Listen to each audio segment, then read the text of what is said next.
केमन आचन बंधुरा। मेरे को बंगला नहीं आता है, मैं बंगला में नहीं बोलूँगा। मेरे को लगता है सब लोगों को हिंदी आता है, थोड़ा बहुत तो समझ जाता हूँगा।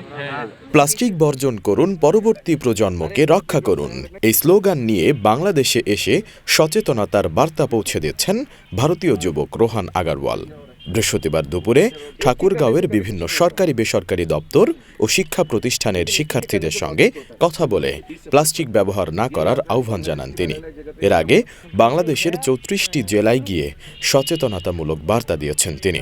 ভারতের মহারাষ্ট্রের বাসিন্দা রোহান আগারওয়াল, তিনি স্থানীয় একটি শিক্ষা প্রতিষ্ঠানের বিকমের শিক্ষার্থী। নিজের দেশের পাশাপাশি বাংলাদেশেও প্লাস্টিক ব্যবহারে অনুৎসাহিত করছেন তিনি। मेरा एज अभी 21 ईयर्स है और 3 साल पहले तकरीबन जब मैं 18 ईयर्स का था तब मैंने एक यात्रा में शुरुआत किया था। वो यात्रा मैंने वाराणसी यूपी से शुरुआत किया था, एक इंडिया का प्रदेश से।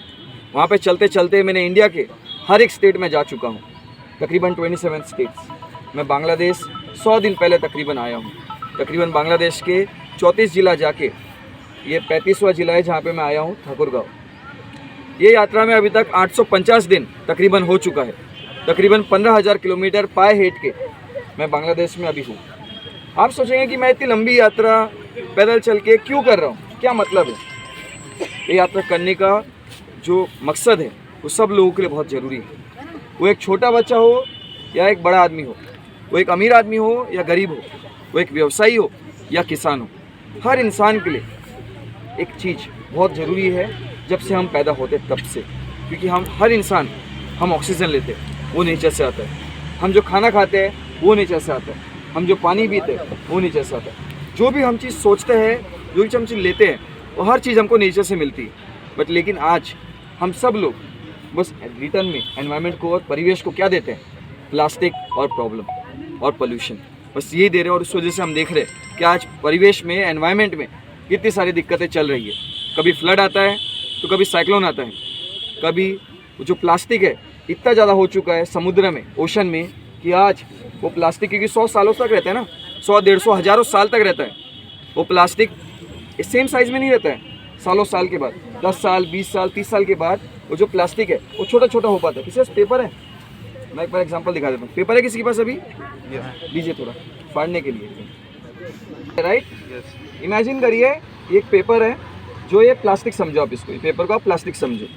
अब ये प्लास्टिक आपने यूज़ किया, यूज़ करने के बाद ये ज़मीन पे गया, ज़मीन की डस्टबिन में गया, डस्टबिन में वाले उनने ओशन में फेंक दिया, कोई सरकार ने, कोई भी देश के समझ लो। अब वो पानी में, ओशन में चले गया। 10 साल, 20 साल, 30 साल, 40 साल बाद क्या वो सेम शेप में रहेगा?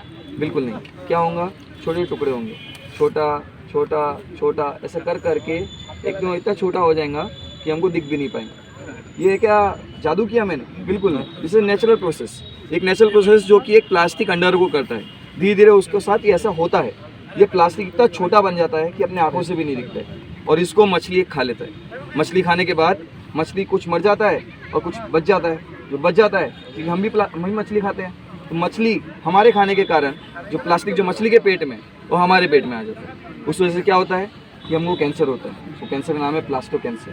और जिसको भी वो कैंसर होता है उसका मरना कंपलसरी हो जाता है। इवन साइंटिस्ट ऐसा बोलते हैं 2040 के बाद जो भी इंसान नॉर्मली भी जिएगा, नॉर्मल प्लास्टिक का यूज़ करेंगे, 40 से 50 ईयर्स के बाद 50% से ज़्यादा चांसेस होंगे वो इंसान को एक कैंसर होने के, जिसका नाम होगा प्लास्टो कैंसर। और जो भी इंसान को कैंसर होगा 5 साल में वो शायद मर जाएगा। ये सब दिक्कतें हम सब की है। ये ऐसा नहीं है कि मेरे को कोई प्लास्टिक से प्रॉब्लम है, सबको यहाँ पे प्रॉब्लम है। क्यों? क्योंकि हम सब एनवायरनमेंट में रहते हैं। अगर मेरे को दिक्कत हो रहा है तो आपको भी दिक्कत होगा, अगर आपको दिक्कत होगा तो हमको भी होगा। ऐसे नहीं है कि इंडिया की, ये कोई बांग्लादेश की बात है, ये ना तो कोई रिलीजन की बात है, ना तो कोई कल्चर की बात है, ना तो किसी की बात है। क्यों मैं बोल रहा हूँ? क्यों? क्योंकि ये परिवेश सबका है। अगर बांग्लादेश में कोई अगर पोल्यूशन, हार्मफुल गैस निकलेगा, वो इंडिया में भी जाएगा, अमेरिका में भी जाएगा, अफ्रीका में भी जाएगा। वैसे ही अगर अफ्रीका में भी कोई गैस निकलेगा वो बांग्लादेश तक भी आएगा। क्योंकि ये पूरा वर्ल्ड में जो एयर सर्कुलेट होती है, जो एनवायरनमेंट है वो सर्कुलेट होता है। इसीलिए इस सब की चीज़, और ख़ास तौर पे हम लोग यंग जनरेशन है, राइट?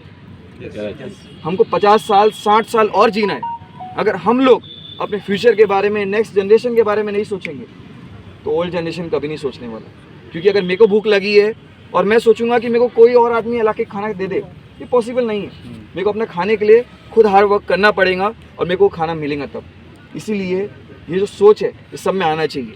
लेकिन आज बहुत ही दुख की बात है कि आज एनवायरनमेंट के बारे में, परिवेश के बारे में सोचने के लिए 1 या 2% लोग होंगे। आज आप सब लोग भी जो सुन रहे हैं, मेरी बात सुन तो रहे अभी, वो भी सर ने बुलाया इसलिए। मैं बोल रहा हूँ अगर मैं बुलाता तो कोई सुनता भी नहीं।